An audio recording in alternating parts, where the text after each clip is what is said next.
c'est très difficile de parler de soi-même, franchement. Mais bon, je vais essayer. Moi, je me définis, comme on me définit d'ailleurs, comme un Malien d'origine, Sénégalais d'adoption, panafricaniste par conviction et citoyen du monde noir par devoir de combat. Donc je suis à la fois un disciple de Cheikh Anta Diop et de Marcus Garvey. Je suis banquier de formation, mais depuis ma jeunesse, je me suis toujours intéressé à la littérature et aux arts. Et je faisais partie d'un club culturel qui était abrité par l'ambassade des États-Unis, le consulat des États-Unis, ou centre culturel américain plutôt, centre culturel américain ici à Dakar. On avait un club donc, qui faisait du théâtre, qui animait un journal, etc. Disons, j'ai commencé à me former à partir de là. Et par la suite, comme tout le monde doit, selon ses compétences, apporter sa modeste contribution à la conscientisation de notre jeunesse, et comme j'aimais beaucoup l'écriture, donc j'ai apporté ma contribution et je continue de le faire par le biais de l'écriture.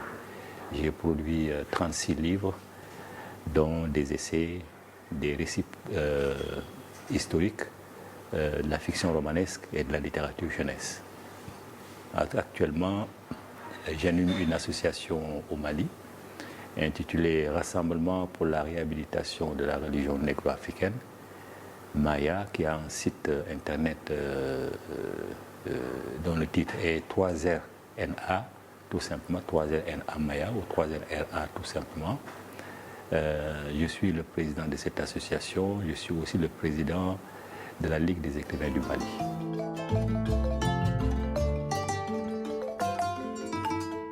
Il n'y a pas d'opposition entre les chiffres et les lettres, et que simplement parce que l'écriture est ma passion. Donc, comme l'écriture est ma passion, bon, effectivement, je l'utilise pour transmettre, pour en tout cas contribuer modestement à la conscientisation de la jeunesse africaine.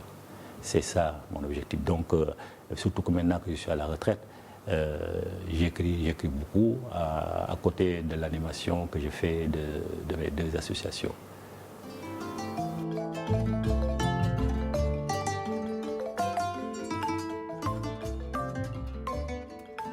D'abord, la religion n'existe pas. C'est un mot récent inventé par les Romains. Il est d'origine latine. C'est quand Rome a commencé à dominer le monde. Donc c'est un mot inventé, mais quand il a inventé, toutes les réalités qu'elle prétend couvrir existaient déjà. Donc il n'a apporté aucun enseignement, disons, différent de l'enseignement qui existait avant. Et que par conséquent, il faut l'effacer au détriment, au profit plutôt de la tradition. C'est seule la tradition qui existe. Et que si on pose en Africain la question de savoir si la religion existe en Afrique, elle va elle-même se poser des questions, elle va les répondre. Parfois même, elle va dire non. Mais si on lui demande si la tradition existe en Afrique, il n'aura aucune hésitation, il dira oui. Donc c'est qui prouve que, effectivement, le mot religion est utilisé pour s'aimer la zizanie, entre guillemets, pour tromper les gens, parce qu'on oppose religion et tradition. Or, les deux termes couvrent exactement la même réalité. Et donc, j'ai dit non, traditions, elles sont antérieures à toutes les autres traditions. Elles existent plus de 1000 ans avant la Bible, avant l'Ancien Testament, plus de 2000 ans avant le Nouveau Testament et plus de 3000 ans avant l'apparition du Coran. Et que tout est embrassé dedans. Et dans ce livre-là, il ne fait référence à la vie d'aucun individu.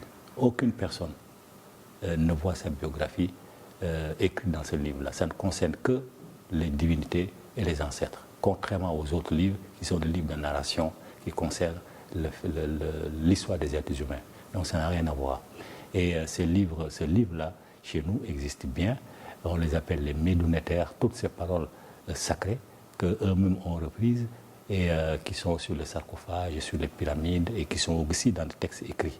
Et une grande partie d'entre ces écrits-là ont été rassemblés dans un livre qui s'appelle vulgairement le livre des morts des anciens Égyptiens, mais le terme exact, c'est le livre de la sortie à la lumière du jour. Ces textes-là existent, ce sont des preuves qui existent, qui montrent que les Africains, avant tous les autres peuples, ont réfléchi à Dieu, ont cerné Dieu dans sa totalité. C'est pourquoi la religion traditionnelle africaine a toujours été imitée, mais n'a jamais été égalée. Le judaïsme Ça n'est inspiré pour se faire, pour se construire, mais très mal, puisque ces auteurs n'ont pas été formés à la véritable école africaine, parce qu'ils ne pouvaient pas accéder à l'enseignement secret.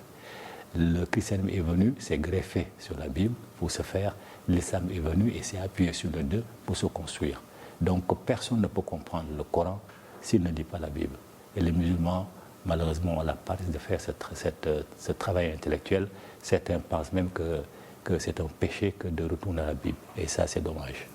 Plus les populations resteront ignorantes de leur véritable tradition, mais plus l'islam va proliférer, va prospérer, et eux aussi, ils vont en tirer avantage, parce qu'il n'y aura pas de contestation.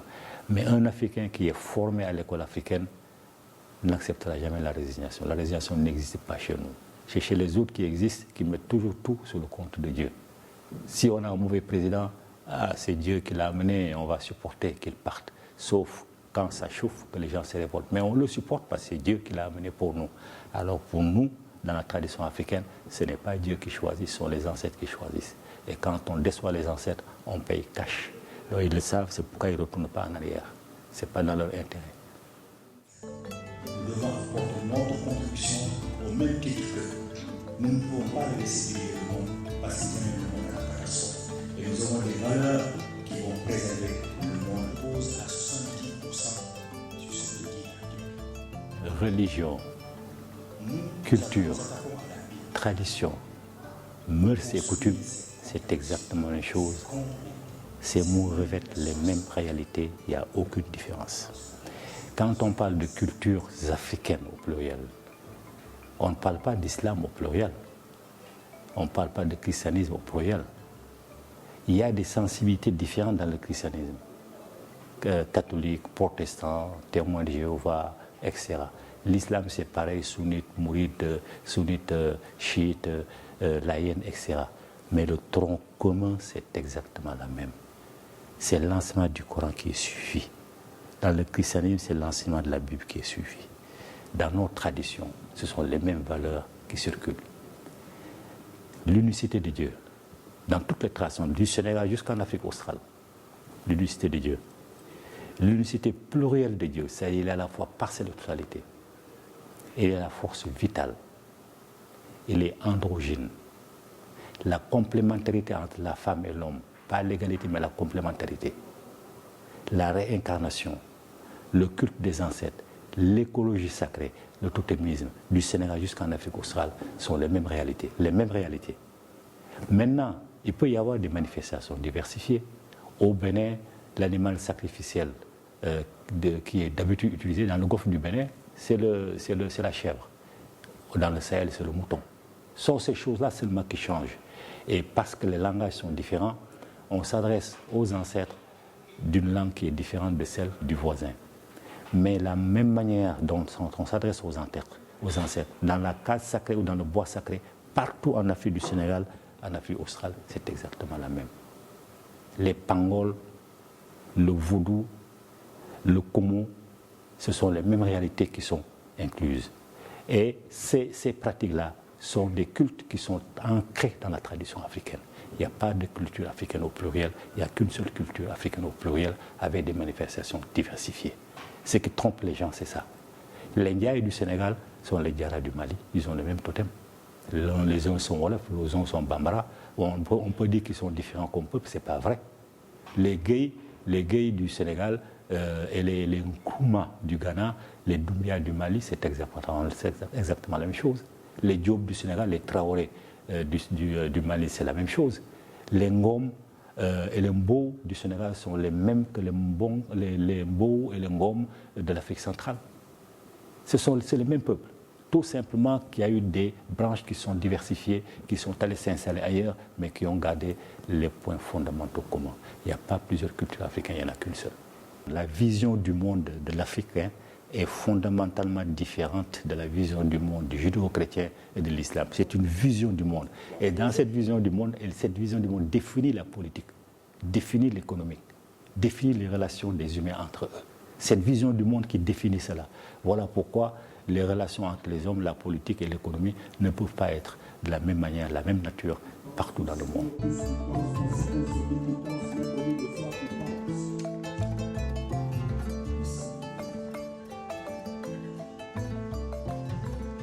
Si l'Afrique avait été prosélyte, le monde entier aurait pratiqué à l'heure actuelle la tradition africaine. Mais l'Afrique n'a jamais été prosélyte.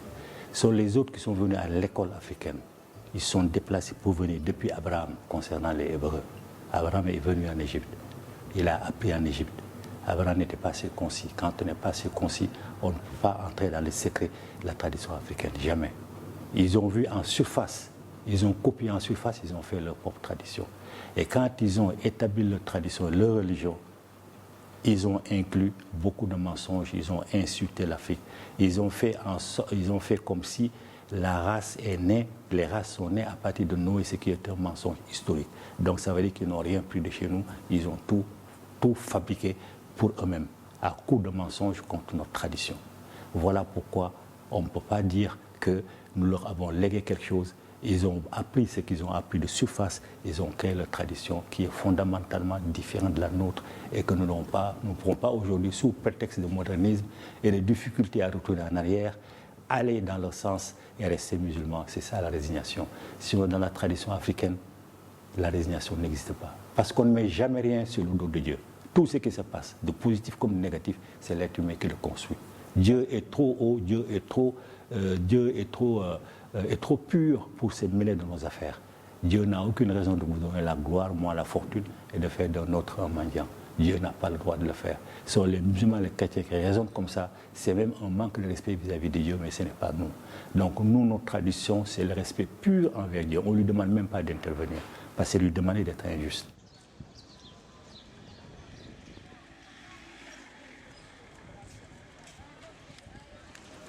Toute la jeunesse africaine, je suggère vraiment avec force qu'elle se mette à la lecture de Cheikh Anta Diop, qu'elle organise des débats autour d'elle pour informer ceux qui n'ont pas accès aux livres dont elle a pris connaissance, aux cassettes documentaires dont elle a pris connaissance.